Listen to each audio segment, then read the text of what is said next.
Kalian pernah lihat meme ini? Atau mungkin kalian memang salah satu penggemar dari tempe?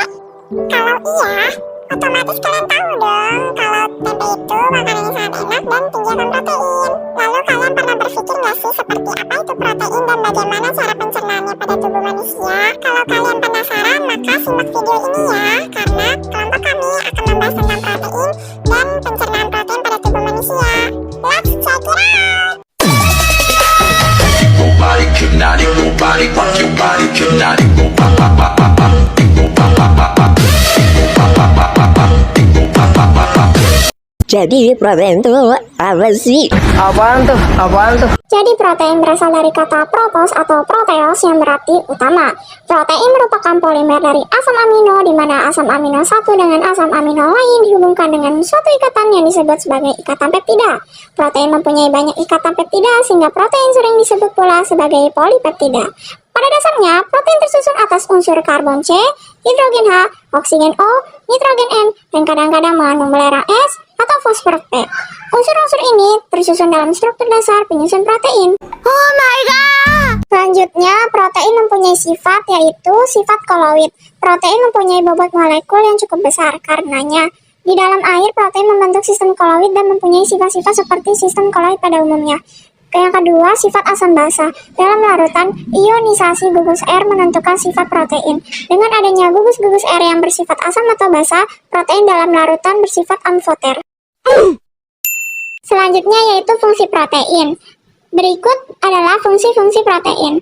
Yang pertama, protein berperan sebagai komponen penyusun struktur sel. Yang kedua, protein juga berfungsi sebagai antibodi. Protein juga sebagai bahan baku energi. Protein juga berfungsi sebagai penyusun hormon, dan lain-lain. Sumber makanan yang mengandung protein. Yang pertama ada protein hewani, berasal dari hewan. Umumnya mengandung protein yang lengkap. Biasanya terdapat pada ikan, daging, susu, telur. Lalu ada protein nabati, berasal dari tumbuh-tumbuhan. Protein nabati biasanya terdapat pada kacang-kacangan, sayuran, dan biji-bijian. Pada umumnya protein nabati mengandung protein yang tidak lengkap kecuali pada kacang-kacangan yaitu kedelai. Berikutnya ada struktur protein. Struktur protein dibagi menjadi 4. Yang pertama ada struktur primer, yang kedua ada struktur sekunder, dan ketiga ada struktur tersier, dan keempat ada struktur kuartener. Jika kita berbicara tentang protein, maka kita juga berbicara tentang asam amino.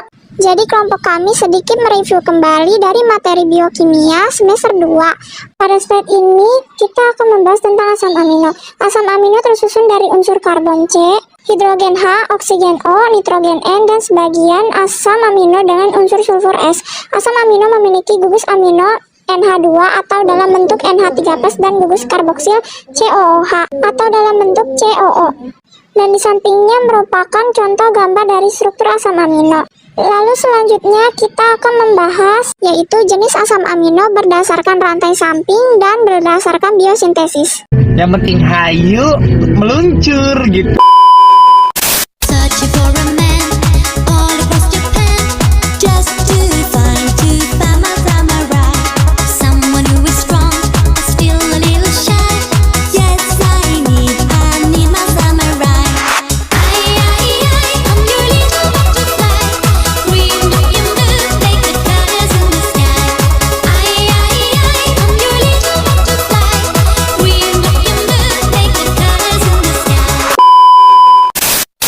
Pencernaan protein.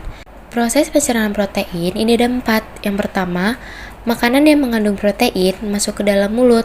Dan di mulut, makanan yang mengandung protein ini dihancurkan menjadi bolus-bolus yang lebih kecil, yang akan masuk melalui esofagus, kemudian masuk ke dalam lambung. Nah, di lambung ini, proses pencernaan protein itu dimulai. Di lambung terdapat enzim pepsinogen yang diaktifkan oleh HCl menjadi pepsin untuk memecah protein menjadi polipeptida. Nah, ikatan peptida yang ada di lambung ini itu masih sangat besar sehingga proses pencernaan ini dilanjutkan ke usus halus, yang dimana nanti dari kelenjar pankreas akan mengeluarkan enzim-enzim pencernaan protein. Enzim-enzimnya tuh antara lain ada tripsinogen, kemotripsinogen, dan juga enzim prokarboksipeptidase. di mana enzim-enzim tadi membantu usus atau tubuh kita merubah peptida menjadi asam amino. Setelah peptida tadi dihidrolisis menjadi asam amino, selanjutnya asam amino disalurkan ke hati, lalu hati menyalurkan protein atau asam amino tadi ke seluruh tubuh yang digunakan, misalnya untuk sumber energi, pertumbuhan sel, dan juga lain-lain.